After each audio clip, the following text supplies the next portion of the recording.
What's good, FightHype family? This is your boxing and MMA reporter at FightHype, Alan Dawson. I'm also the news editor at ProBox TV, and I've got a weekly column at the Sporting Tribune. This is a special edition of the Source Report Wednesday because I just attended here at Nevada State Business Center a commission meeting. They meet every month, and usually there's things for dates on hold for events that might be coming up. The promoters are planning for the coming months, and there's also things like licensing and suspensions that are talked about.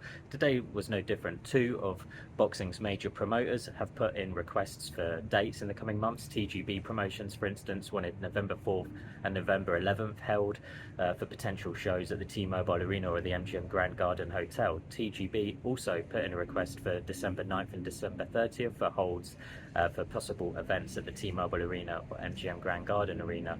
ESPN obviously reported earlier this month that David Benavidez and Andrade were in talks for a possible fight in the fall. According to a source of mine this week, Gervonta Davis might return in December. So you can kind of draw your own conclusions about which fights and fighters might be fulfilling some of those dates later this year. Elsewhere, Top Rank put in a request for a hold on February the 10th. That's around 6 months away for an possible event at the Mandalay Bay. Again, that was approved by the commission.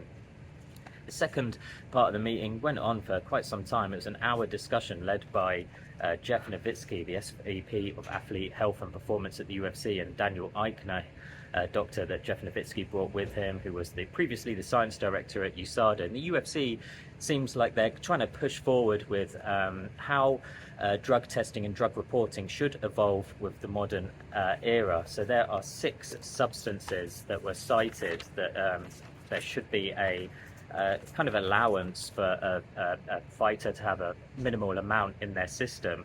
Amongst these substances were clomiphene and trenbolone.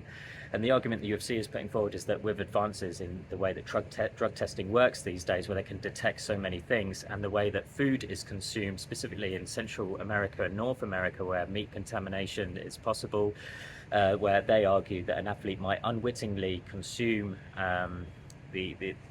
this meat or have a supplement and then test positive even though they didn't wittingly consume these substances.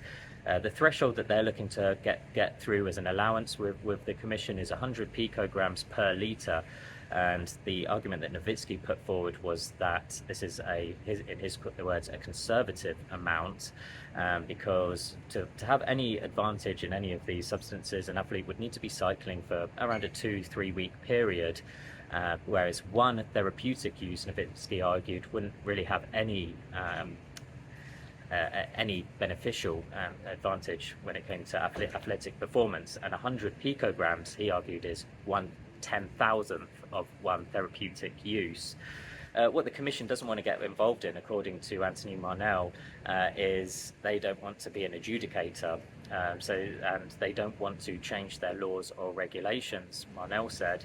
So there's going to be a 60-day period where they'll probably be meeting privately and then reconvene in a public meeting like this where we can attend to find out how that can be evolved and whether it will be implemented. This will obviously, if it is approved, this will have implications not just for UFC fighters but other MMA promotions and even boxing promotions as well. So we'll have to kind of wait and see with the results of those. But according to the commission, they want to be more fighter friendly. This to them might be a way to do so.